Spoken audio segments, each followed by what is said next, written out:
മൂത്രം ഒഴിക്കുമ്പോൾ ഭയങ്കര വേദന, അല്ലെങ്കിൽ അടിവയറിന് വേദന, മൂത്രത്തിനൊരു ദുർഗന്ധം, ഇടയ്ക്കിടയ്ക്ക് ഒഴിക്കണമെന്നുള്ള തോന്നൽ, ഇങ്ങനെ പല ലക്ഷണങ്ങളായിട്ട് നമ്മുടെ അടുത്ത് പേഷ്യൻസ് വരാറുണ്ട്.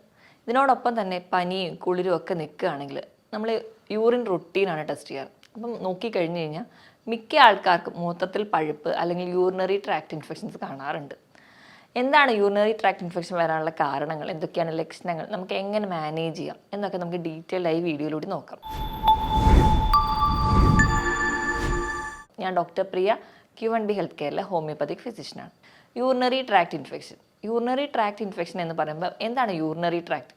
നമുക്കറിയാം, നമ്മുടെ ശരീരത്തിലെ രക്തത്തിനെ മുഴുവൻ കിഡ്നി അരിക്കുകയും അത് വേസ്റ്റായിട്ട് പുറന്തള്ളുന്നതാണ് യൂറിൻ അല്ലെങ്കിൽ മൂത്രം. അപ്പോൾ കിഡ്നിയിൽ നിന്ന് തുടങ്ങി അത് യൂറേറ്റർ വഴി നമ്മുടെ മൂത്രസഞ്ചിയിൽ അല്ലെങ്കിൽ യൂറിനറി ബ്ലാഡറിലെത്തുന്നു. അവിടെ നിന്ന് ചെറിയ ട്യൂബായ യുറീത്ര വഴി പുറത്തേക്ക് പോകുന്നു. അതാണ് ഒരു നോർമൽ പാത്വേ. ഇവർക്ക് എന്തെങ്കിലും രോഗങ്ങൾ വന്നിട്ടുണ്ടെങ്കിൽ പ്രധാനമായിട്ടും മൂത്രസഞ്ചിക്കും വരുന്ന രോഗത്തെയാണ് നമ്മൾ യൂറിനറി ട്രാക്ട് ഇൻഫെക്ഷൻ എന്ന് പറയും.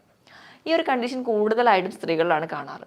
ഒരു പുരുഷന്മാരെ വെച്ചാണെങ്കിൽ ഒരു 30 മടങ്ങ് ചാൻസസ് സ്ത്രീകൾക്കാണ് കൂടുതലായിട്ടുള്ളത്. കാരണം യുറീത്രയുടെ നീളം എന്ന് പറയുന്നത് പുരുഷന്മാർക്കേക്കാളും സ്ത്രീകൾ വളരെ ചെറുതാണ്. അതുകൊണ്ട് തന്നെ പെട്ടെന്ന് ബാക്ടീരിയൽ ഇൻഫെക്ഷൻസോ അല്ലെങ്കിൽ മറ്റ് ഇൻഫെക്ഷൻസോ ഒക്കെ പെട്ടെന്ന് വരാൻ കാരണമാകും.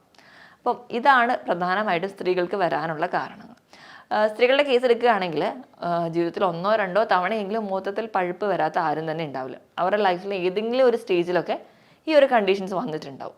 അപ്പം ഒന്നാമതായിട്ട് മൂത്രത്തിൽ പഴുപ്പ് വരാനുള്ള ഒരു ബേസിക് കാരണം എന്ന് പറഞ്ഞാൽ നമ്മൾ കുടിക്കുന്ന വെള്ളത്തിൻ്റെ അളവ് കുറവാണെങ്കിൽ. ഇപ്പം പൊതുവേ നമുക്കറിയാം, ചൂട് കാലത്തൊക്കെ നമുക്ക് ഒരു വിയർക്കുന്നുണ്ടെങ്കിലും കുറച്ചെങ്കിലും വെള്ളം കുടിക്കും. മഴക്കാലമാകുമ്പോൾ നമ്മുടെ വെള്ളം കുടിയുടെ അളവ് കുറയുന്നുണ്ട്. നമ്മുടെ വെള്ളം കുടിയുടെ അളവ് കുറയുമ്പോൾ മൂത്രത്തിൻ്റെ ഔട്ട്പുട്ടും കുറയും. മൂത്രത്തിൻ്റെ ഔട്ട്പുട്ട് കുറയുക എന്ന് പറയുമ്പോൾ നമ്മുടെ ശരീരത്തിൽ പല ടോക്സിൻസ് ആയിട്ടുള്ള ബാക്ടീരിയകൾ പുറത്തേക്ക് പോകുന്നില്ല. അപ്പം അത് നമുക്ക് വീണ്ടും ഇൻഫെക്ഷൻസ് ഉണ്ടാവുകയും ഈ പറഞ്ഞ ലക്ഷണങ്ങളൊക്കെ പ്രസൻറ്റ് ചെയ്യുകയും ചെയ്യും. ഇതെല്ലാം തന്നെ നമ്മുടെ ആമാശയത്തിൽ നിന്നോ കുടലിൻ്റെ ഏതെങ്കിലും ഭാഗത്തൊക്കെ ഉണ്ടാകുന്ന ഇൻഫെക്ഷൻസ്, ക്ലബ്സീലിയ, ന്യൂമോണിയ പോലെയുള്ള ഇൻഫെക്ഷൻസ് ഒക്കെ സ്പ്രെഡ് ചെയ്ത് വരാനുള്ള ചാൻസ് വളരെ കൂടുതലാണ്. ഈക്കോളയാണ് ഏറ്റവും കൂടുതൽ ഇൻഫെക്ഷൻസ് യൂറിനറി ട്രാക്റ്റിൽ ഉണ്ടാക്കുന്നത്. അപ്പോൾ ഇവയൊക്കെ കൂടുതലായിട്ട് വരാനുള്ള കാരണങ്ങളാണ്. ഇനിയിപ്പോൾ നമ്മൾ വെള്ളം കുടിക്കുന്നത് കുറവാണ്, അതുപോലെ തന്നെ നമ്മൾ മൂത്രം ഒഴിക്കുന്നത് നമ്മൾ കൂടുതലും പിടിച്ച് വെക്കട്ടെ. ഇപ്പോൾ നമ്മൾ എവിടെയെങ്കിലും യാത്ര പോവുകയാണ്, അല്ലെങ്കിൽ നമ്മൾ ജോലിക്ക് പോകുന്ന സമയത്ത് ഒക്കെ നമുക്ക് കൂടുതലും ആ ഒരു ഏരിയ നോക്കിയിട്ട് നമ്മൾ പറയും ഇപ്പോൾ വേണ്ട, വീട്ടിൽ പോയിട്ട് മൂത്രം ഒഴിക്കാമെന്ന് വെച്ച് പിടിച്ച് വെക്കുന്ന ശീലമുള്ളവരാണെങ്കിൽ ഇങ്ങനെ മൂത്രം നിൽക്കുന്നതിൻ്റെ ഭാഗമായിട്ട് നമുക്ക് മൂത്രത്തിൽ പഴുപ്പ് പെട്ടെന്ന് വരാം. ഇതല്ലാതെ തന്നെ എന്തെങ്കിലും സ്റ്റോണൊക്കെ ഉണ്ട് കിഡ്നിയിൽ, അപ്പോൾ നമ്മുടെ ആ അല്ലെങ്കിൽ യൂറിറ്ററിലോ എവിടെയെങ്കിലും ഒരു സ്റ്റോൺ ഉണ്ടെങ്കിൽ ആ ഒരു സ്റ്റോൺ ഈ ഒരു യൂറിൻ്റെ ഔട്ട്ഫ്ലോ ബ്ലോക്ക് ചെയ്യും. അത് ഇൻഫെക്ഷൻസിൽ വരാൻ ചാൻസ് ഉണ്ട്. ഇനിയിപ്പോൾ പ്രഗ്നൻസി പോലെ അല്ലെങ്കിൽ മറ്റ് എന്തെങ്കിലും ഗർഭാശയ മുഴകളോ അല്ലെങ്കിൽ എന്തെങ്കിലും ആമാശയത്തിലുള്ള ഗ്രോത്തോ, ഇതൊക്കെ നമ്മുടെ ആ ഒരു ബ്ലാഡറിനോ അല്ലെങ്കിൽ ആ ഒരു ഏരിയയ്ക്ക് കംപ്രഷൻ ഉണ്ടാക്കുന്നതിൻ്റെ ഭാഗമായിട്ട് യൂറിനറി ഔട്ട്ഫ്ലോ കുറയുന്നത് കാണാം. അതുകൊണ്ട് നമുക്ക് യൂറിനറി ട്രാക്ട് ഇൻഫെക്ഷൻസ് കൂടുതലായിട്ട് വരുന്നത് കാണാം. ഇതൊക്കെയാണ് ചില കാരണങ്ങൾ.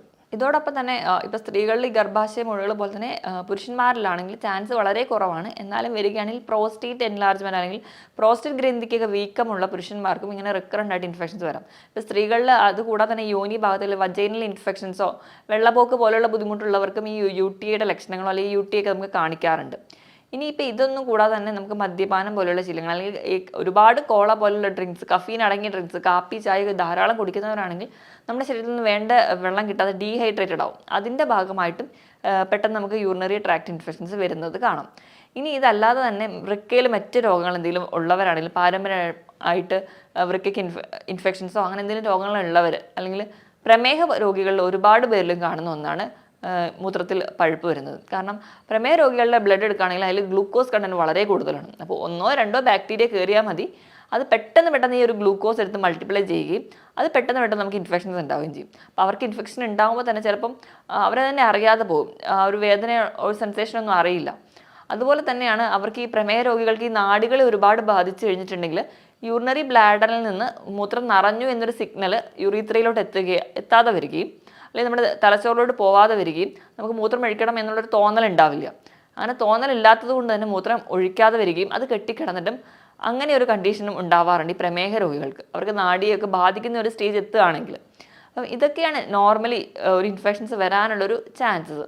അപ്പം മൂത്രത്തിൽ പഴുപ്പ് വരാനുള്ള കാരണങ്ങൾ എന്തൊക്കെയാണെന്ന് ഞാൻ പറഞ്ഞു. ഇനി നമുക്ക് ലക്ഷണങ്ങളോട് വരികയാണെങ്കിൽ മൂത്രം ഒഴിക്കുമ്പോൾ ഭയങ്കര വേദനയായിരിക്കും, ഡിസ്യൂറിയ എന്ന് പറയും. അതുകൊണ്ട് ഫ്രീക്വൻ്റ് ആയിട്ട് മൂത്രം ഒഴിക്കാനുള്ള തോന്നൽ, മൂത്രം ഒഴിക്കാനൊന്നും ഉണ്ടാവില്ല, പക്ഷെ ഭയങ്കരമായിട്ട് മൂത്രം ഒഴിക്കണം എന്നുള്ളൊരു തോന്നൽ അവർക്ക് തോന്നാറുണ്ട്. എപ്പോഴും പോവും, ബാത്റൂമിലൊക്കെ പോകും, പക്ഷേ മൂത്രം പോവില്ല. അതുപോലെ അടിവയറിന് ഭയങ്കരമായ വേദന, നമ്മൾ മസിൽ പെയിൻ പോലെയൊക്കെ അതികഠിനമായ വേദന പ്രസൻറ്റ് ചെയ്യുന്നത് കാണാം. ഇനി അടിവയറിന് വേദനയോടൊപ്പം തന്നെ അവർക്ക് ശരീരമാസകലം വേദന, ഭയങ്കരമായിട്ട് പനി ഉണ്ടാവും. കൂടുതൽ പനി എന്ന് പറഞ്ഞിട്ടുണ്ടെങ്കിൽ രാത്രിയായിരിക്കും. അതുപോലെ തന്നെ നല്ല വിറയലെന്ന് പറഞ്ഞാൽ ആ പേഷ്യൻ്റ് ചിലപ്പോൾ കംപ്ലയിൻറ്റ് ചെയ്യുന്നത് അവരുടെ കൈയും കാലും എടുത്തിട്ട് അടിക്കുന്ന പോലെ അവർ വിറയ്ക്കും. അവർക്ക് 1-2 ഒരു കട്ടിയുള്ള പുതപ്പ് തന്നെ മതിയാവും, അത്രയ്ക്ക് അധികമായിരിക്കും അവർക്ക് കുളിരും വിറയലുമായിട്ട് പ്രസൻറ്റ് ചെയ്യാറ്. ഇനി മൂത്രം എടുക്കുന്നതിൻ്റെ കേസ് എടുക്കുകയാണെങ്കിൽ നല്ല കലങ്ങിയായിരിക്കും പോവുക, നല്ല ഡാർക്ക് കളേർഡ് ആയിരിക്കും, കോൺസെൻട്രേറ്റഡ് ആയിരിക്കും, അതുപോലെ തന്നെ ദുർഗന്ധമായിട്ട് പ്രസൻറ്റ് ചെയ്യാറുണ്ട്. ഇതൊക്കെയാണ് യൂറിനറി ട്രാക്ട് ഇൻഫെക്ഷൻ വരുന്നവരിൽ കാണിക്കുന്ന ലക്ഷണം. ഇപ്പോൾ ഇത്രയും അധികം ഫീച്ചേഴ്സ് ഉണ്ടെങ്കിലും നമ്മൾ വിചാരിക്കും, അല്ലെങ്കിൽ മൂത്രത്തിൽ പഴുപ്പ് എന്ന് പറയുമ്പോൾ ചെറിയൊരു കണ്ടീഷൻ ആയിരുന്നെങ്കിലും അത് കഠിനമായി നമുക്ക് ക്ഷീണം ഉണ്ടാക്കുന്ന ഒരു കണ്ടീഷൻ. കാരണം നമ്മുടെ ശരീരത്തിലെ ബാക്ടീരിയകളുടെ ഗ്രോത്ത് ദിവസം ചെല്ലുന്തോറും മൾട്ടിപ്ലൈ ചെയ്തുകൊണ്ടേയിരിക്കും. പെട്ടെന്നായിരിക്കും ആ ഒരു ബാക്ടീരിയൽ ഗ്രോത്ത് കൂടിക്കൂടി വരിക. അപ്പോൾ നമുക്ക് ബാക്കിയുള്ള ഫീച്ചേഴ്സൊക്കെ ബുദ്ധിമുട്ടാകും, നമ്മുടെ ബാക്കി ജനറൽ ഫീച്ചേഴ്സായിട്ട് ഉള്ള കാര്യങ്ങൾക്കൊക്കെ ബുദ്ധിമുട്ട് വരുന്നത് കാണാം.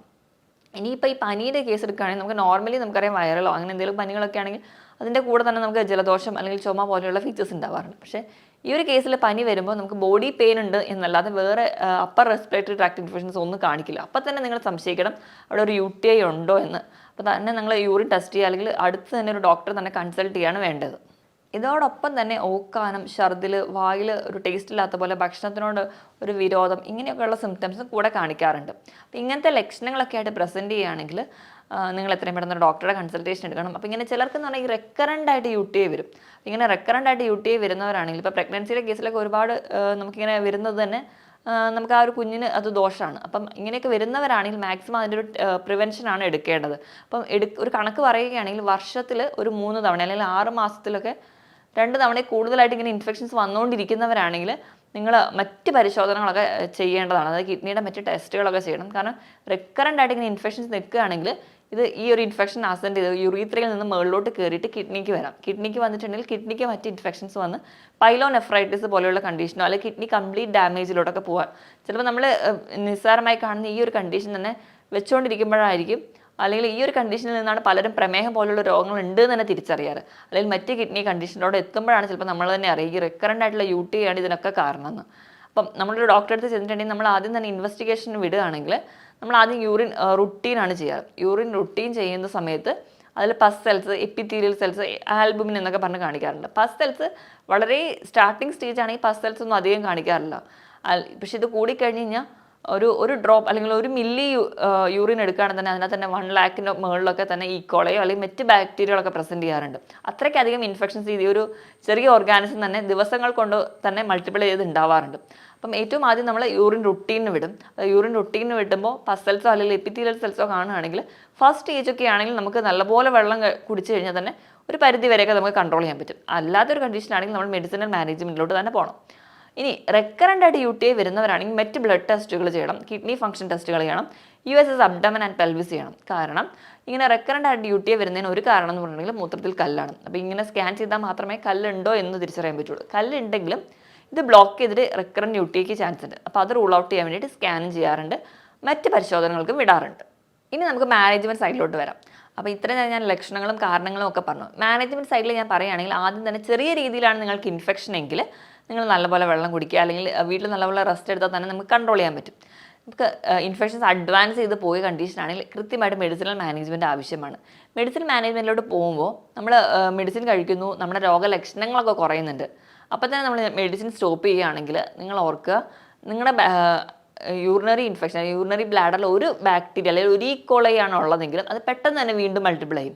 അപ്പോൾ എപ്പോഴും ഒരു ട്രീറ്റ്മെൻറ്റ് എടുക്കുമ്പോൾ യൂറിനറി ട്രാക്ട് ഇൻഫെക്ഷൻ്റെ കേസിലാണെങ്കിൽ ഒരു കോഴ്സ് കംപ്ലീറ്റ് ചെയ്യാൻ വേണ്ടി കൃത്യമായി തന്നെ ശീലിക്കുക.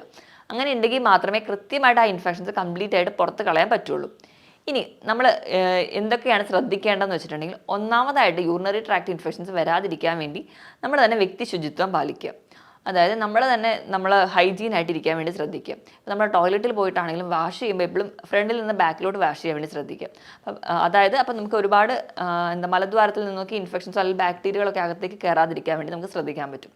ഇപ്പോൾ അടിവസ്ത്രങ്ങളാണെങ്കിലും വെയിലത്തിട്ട് നല്ലപോലെ ഉണങ്ങിയ ശേഷം മാത്രം യൂസ് ചെയ്യുക, അല്ലെങ്കിൽ അവിടെയും ഫംഗൽ ഇൻഫെക്ഷൻസോ ബാക്ടീരിയൽ ഇൻഫെക്ഷൻസോ നിങ്ങൾക്ക് ഉണ്ടാവാനുള്ള ചാൻസ് വളരെ കൂടുതലാണ്. അപ്പം ഇതാണ് ഒന്നാമതായിട്ട് ശ്രദ്ധിക്കേണ്ടത്. പിന്നെ ധാരാളം വെള്ളം കുടിക്കുക. എപ്പോഴും നല്ലപോലെ വെള്ളം കുടിക്കുക. വെള്ളം കുടിക്കുന്നതിനനുസരിച്ച് തന്നെ മൂത്രമൊഴിച്ച് കളയാൻ വേണ്ടി ശ്രദ്ധിക്കുക. അങ്ങനെയാണെങ്കിൽ ഒരു പരിധി വരെ ഇൻഫെക്ഷൻസ് ഒന്നും വരാതിരിക്കാൻ വേണ്ടി പറ്റും. കാരണം ഈ വെള്ളം കുടിച്ച് അല്ലെങ്കിൽ യൂറിൻ ഔട്ട്പുട്ടിലൂടെയാണ് ഈ ബാക്ടീരിയകളെല്ലാം പുറത്തേക്ക് പോകുന്നത്. അപ്പോൾ ഒരു പരിധി വരെ നമുക്ക് ഇൻഫെക്ഷൻസ് അങ്ങനെ തടയാൻ പറ്റും. അതാണ് അടുത്തതായിട്ട് ശ്രദ്ധിക്കേണ്ടത്. അപ്പം ജോലിക്ക് പോകുന്നവരാണെങ്കിലും അല്ലെങ്കിൽ യാത്രയ്ക്ക് പോകുന്നവരാണെങ്കിലും നിങ്ങൾ മാക്സിമം യൂറിനേറ്റ് ചെയ്യാൻ വേണ്ടി ശ്രദ്ധിക്കുക. അപ്പം ആ ഒരു ഏരിയയിൽ നമ്മൾ യൂറിനേറ്റ് ചെയ്യുന്ന ഏരിയ എത്ര അഴുക്കാണെങ്കിലും അവിടെ നിന്ന് ഒരിക്കലും ബാക്ടീരിയ നമ്മുടെ ശരീരത്തിലോട്ട് വന്ന് കയറില്ല. പക്ഷേ നമ്മൾ പിടിച്ചു വെക്കുകയാണെങ്കിൽ പെട്ടെന്ന് തന്നെ യൂറിനറി ട്രാക്ട് ഇൻഫെക്ഷൻസ് വരികയും അത് നമുക്ക് റിക്കറൻ്റായി വരുമ്പോൾ അതിൻ്റേതായ ബുദ്ധിമുട്ടുകളും അത് മറ്റ് കോംപ്ലിക്കേഷൻസിലോട്ടും പോകും. അപ്പോൾ നിങ്ങൾ ആ ഒരു കാര്യം വേണ്ടി ശ്രദ്ധിക്കുക. ഇനി നമ്മുടെ ശരീരത്തിൽ ഒരു ബാക്ടീരിയ വന്നു അല്ലെങ്കിൽ ഒരു ഇൻഫെക്ഷൻ വന്ന സമയത്ത് നമ്മൾ മെൻ്റലി കൂടി വീക്കാണെങ്കിൽ നമുക്ക് ഒരുപാട് സ്ട്രെസ്സൊക്കെ ഉണ്ടെങ്കിൽ ഈ ഒരു ബാക്ടീരിയൽ ഗ്രോത്ത് കൂടും. അപ്പോൾ നിങ്ങൾ മെൻ്റലി വീക്ക് അല്ലെങ്കിൽ സ്ട്രെസ് ആയിട്ടിരിക്കുന്ന കണ്ടീഷൻ അത് കുറച്ചുകൂടെ റിലാക്സ് ചെയ്യാൻ വേണ്ടി ശ്രദ്ധിക്കുക. കഴിക്കുന്ന ഭക്ഷണത്തിൽ നിന്ന് ഒഴിവാക്കേണ്ടത് എന്താണെന്ന് വെച്ചിട്ടുണ്ടെങ്കിൽ അധികമായിട്ട് മധുരവും ഉപ്പും മസാലകളും മാക്സിമം അവോയ്ഡ് ചെയ്യുക. ഇതൊക്കെ ഈ ഒരു ബാക്ടീരിയൽ ഗ്രോത്തിനെ ഫ്ലറിഷ് ചെയ്യുന്ന കാര്യങ്ങളാണ്. മാക്സിമം ഇവയൊക്കെ ഒഴിവാക്കുക, പകരം ഹെൽത്തി ആയിട്ടുള്ള ഭക്ഷണങ്ങൾ കഴിക്കുക. നമ്മൾ കഴിക്കേണ്ട ഭക്ഷണങ്ങൾ എന്തൊക്കെയാണെന്ന് നോക്കിയിട്ടുണ്ടെങ്കിൽ എപ്പോഴും നല്ല ബാക്ടീരിയ വളരാൻ വേണ്ടിയിട്ട് അല്ലെങ്കിൽ ഒരു പ്രോപ്പർ ഗട്ട് ഹെൽത്ത് അല്ലെങ്കിൽ പ്രോപ്പർ ഹെൽത്തിന് വേണ്ടിയിട്ട് നല്ല പോലെ നിങ്ങൾ പ്രോബയോട്ടിക്സ് കഴിക്കുക. തൈര് അടങ്ങിയ ഭക്ഷണങ്ങൾ അല്ലെങ്കിൽ അതുപോലെ തന്നെ തൈര്, നിങ്ങൾ പഴങ്കഞ്ഞി, ഉപ്പിലിട്ട ചെറിയ രീതിയിലൊക്കെ വിനാഗിരി അടങ്ങിയിട്ടുള്ള ഭക്ഷണങ്ങളൊക്കെ കഴിക്കുന്നത് നല്ലൊരു പ്രോബയോട്ടിക്കാണ്. ഇത് നമ്മുടെ ശരീരത്തിൽ നല്ല ബാക്ടീരിയനെ വളർച്ചയ്ക്ക് സഹായിക്കും. നല്ല ബാക്ടീരിയ നല്ല രീതിയിലുണ്ടെങ്കിൽ നമ്മുടെ ശരീരത്തിൽ മറ്റ് രോഗങ്ങൾ ഉണ്ടാകുന്ന ബാക്ടീരിയൻ്റെ ഗ്രോത്ത് നമുക്കൊരു പരിധി വരെ കുറയ്ക്കാൻ പറ്റും. ഇനി ഇതുപോലെ തന്നെ ബാക്ടീരിയൽ ഗ്രോത്ത് കുറയ്ക്കാവുന്ന ഒന്നാണ് ക്യാൻബറി ജ്യൂസുകൾ. ക്യാൻബറി എന്ന് പറയുമ്പോൾ നമുക്കറിയാം നമ്മുടെ ലൗലോലിക്ക അല്ലെങ്കിൽ ചെറി പോലെയുള്ള ഫ്രൂട്ട്സൊക്കെ ഈ ക്യാൻബറിയിൽ വരുന്നതാണ്. ഇവയുടെയൊക്കെ ജ്യൂസ് സിറപ്പുകളല്ലാതെ തന്നെ ജ്യൂസായിട്ട് തന്നെ അധികം ഷുഗറൊന്നും ഇല്ലാത്ത രീതിയിൽ നിങ്ങൾ കുടിക്കുകയാണെങ്കിൽ അത് നിങ്ങൾക്ക് ഒരു പരിധി വരെ കുറയ്ക്കാൻ പറ്റും. പിന്നെ നമ്മുടെ വീട്ടിൽ തന്നെയാണെങ്കിൽ കൂവ അല്ലെങ്കിൽ ബാർലിയൊക്കെ വെള്ളം കാച്ചി കുടിക്കുക, ഞെരിഞ്ഞിലിട്ട് വെള്ളം കുടിക്കുക, ഇതൊക്കെ ഒരു പരിധി വരെ UTI കുറയ്ക്കുന്ന സാധനങ്ങളാണ്. അപ്പോൾ ഇതൊക്കെ മാക്സിമം യൂസ് ചെയ്യാൻ വേണ്ടി ശ്രദ്ധിക്കുക. അപ്പോൾ അങ്ങനെ തന്നെയാണെങ്കിൽ ഒരു പരിധി വരെ നമുക്ക് കുറയ്ക്കാൻ പറ്റും. ഇതിനോടൊപ്പം തന്നെ കരിക്ക് നല്ല പോലെ കുടിക്കുന്നത്, ധാരാളം പൊട്ടാസ്യം ഉണ്ട്, അതുപോലെ തന്നെ കരിക്ക് നല്ല റീഫ്രഷിംഗ് ആണ്. അപ്പോൾ അത് നമുക്ക് ക്ഷീണവും മാറ്റും. കരിക്ക് നല്ലപോലെ കുടിക്കാൻ വേണ്ടി ശ്രദ്ധിക്കുക. ഫ്രൂട്ട്സിൻ്റെ കേസിൽ എടുക്കുകയാണെങ്കിൽ ഓറഞ്ച്, വൈറ്റമിൻ C അടങ്ങിയിട്ടുള്ള നെല്ലിക്ക, നാരങ്ങ, ഇത് നമുക്ക് അറിയാം ഒരു ഇൻഫെക്ഷൻ വന്നിട്ട് അത് കുറയ്ക്കാൻ വേണ്ടി സഹായിക്കുന്നുണ്ട്. തണ്ണിമത്തൻ കഴിക്കുന്നത് വളരെ നല്ലതാണ്. അത് കുറേ ഹൈഡ്രേറ്റഡ് ആയിട്ട് നിർത്തുകയും ചെയ്യും. ഈ ക്ഷീണം അല്ലെങ്കിൽ നമുക്ക് ഇത് മൂലം ഉണ്ടാകുന്ന പല മറ്റ് കംപ്ലയിൻസോ അല്ലെങ്കിൽ കോംപ്ലിക്കേഷൻസോ ഒക്കെ തടയാൻ പറ്റും. അപ്പോൾ ധാരാളം വാട്ടർ കണ്ടന്റ് ഉള്ള ഫ്രൂട്ട്സൊക്കെ നല്ലപോലെ കഴിക്കുക, കുറച്ചുകൂടെ ഹെൽത്തി ആയിട്ടുള്ള ഭക്ഷണങ്ങളൊക്കെ കഴിക്കുക. അങ്ങനെയാണെങ്കിൽ ഒരു പരിധി വരെ നമുക്ക് ഇൻഫെക്ഷൻസ് ഒക്കെ തടയാൻ പറ്റും. ഇനി നമ്മൾ അതുപോലെ തന്നെ നമ്മൾ വ്യക്തി ശുചിത്വം പാലിക്കുകയും കൂടി വേണം. അതുപോലെ നമ്മൾ ടോയ്ലറ്റിലൊക്കെ പോയി കഴിഞ്ഞ് കഴിഞ്ഞാൽ ആ ഒരു ഏരിയ വാഷ് ചെയ്ത് ഡ്രൈ ആക്കി കീപ്പ് ചെയ്യാൻ വേണ്ടി ശ്രദ്ധിക്കുക. കാരണം നമ്മുടെ ഡ്രസ്സിൽ നിന്നോ അല്ലെങ്കിൽ നമ്മളെ ശുചിത്വം ഇല്ലായ്മയിൽ നിന്നും ഇങ്ങനെ ഇൻഫെക്ഷൻസ് റിക്കറൻ്റ് ആയിട്ട് വരാൻ ചാൻസ് ഉണ്ട്. അപ്പം നമ്മൾ തന്നെ ശ്രദ്ധിച്ച് കഴിഞ്ഞാൽ ഒരു പരിധി വരെ നമുക്ക് UTI പോലുള്ള ഇൻഫെക്ഷൻസ് തടയാൻ പറ്റും. ഈ പറഞ്ഞ കാര്യങ്ങളിൽ എന്തെങ്കിലും ഡൗട്ട് ഉണ്ടെങ്കിൽ നിങ്ങൾ താഴെ കാണുന്ന നമ്പറിൽ കോൺടാക്ട് ചെയ്യുക. മറ്റൊരു ഹെൽത്ത് ടോപ്പിക്കുമായിട്ട് വീണ്ടും കാണുന്നത് വരെ നന്ദി.